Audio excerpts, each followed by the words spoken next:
certificado 2010.2. O presidente da URCA local está aqui, professor Ferreira, que traz aí um detalhe. E aí, mais uma realização de vestibular, isso agora 2010.2, como vocês fazem avaliação em termos de participação, em termos de tranquilidade, e agora qual será o próximo passo para que os novos vestibulandos pré-universitários se enquadrem dentro do sistema da URCA em Iguatu.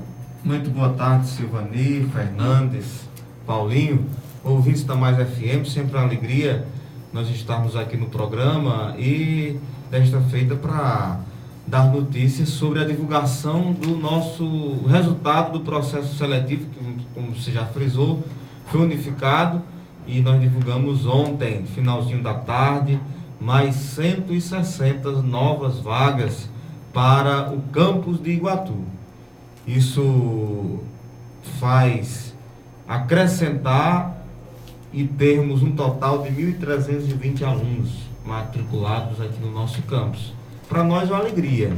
Afinal das contas, nós passamos a conceder ensino público e gratuito, sem nenhuma taxa, desde a matrícula até o encerramento da colação de grau, sem nenhuma taxa para o estudante. Isso para nós é motivo de muita alegria. Temos em Iguatu uma universidade que está plenamente consolidada.